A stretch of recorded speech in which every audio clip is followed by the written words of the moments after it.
The Information Vault page is a part of the secret sauce for helping you become more organized in your business.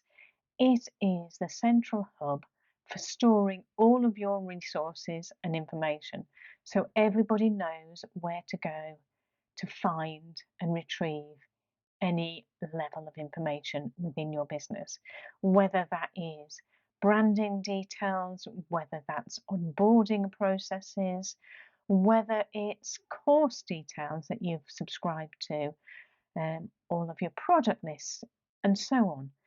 Everything is stored within these areas. So it's split between focus area and knowledge base.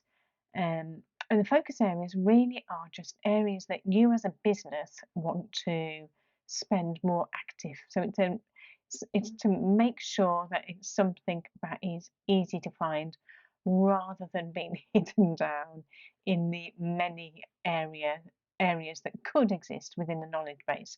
The knowledge base is um, structured in the same way as the focus area, and I'll show you that in a minute, but they are just different files within a filing cabinet. So really it's just treat this as if it's a filing cabinet, and these are just the way that you file them. So if I just pick inspiration for example, these are just examples.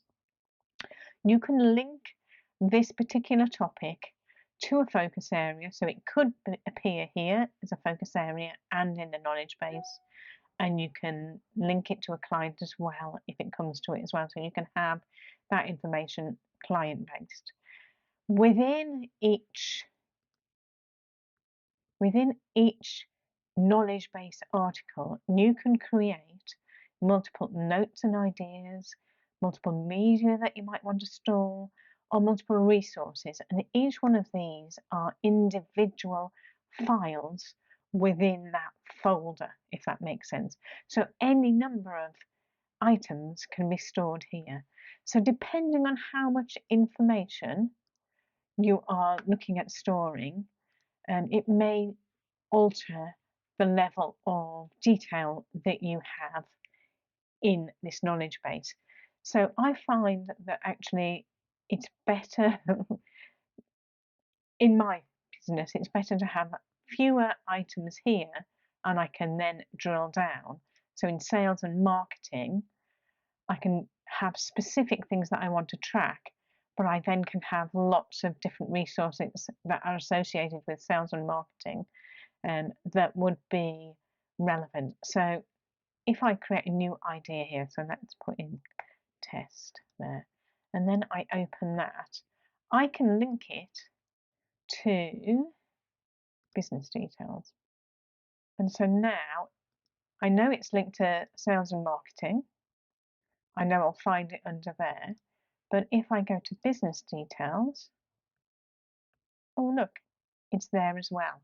You can link the same file to multiple folders so that you can find things easier. It can be spread out, but it's still the same resource that you're looking at. I have, as you can see, some of these have different templated formats to them.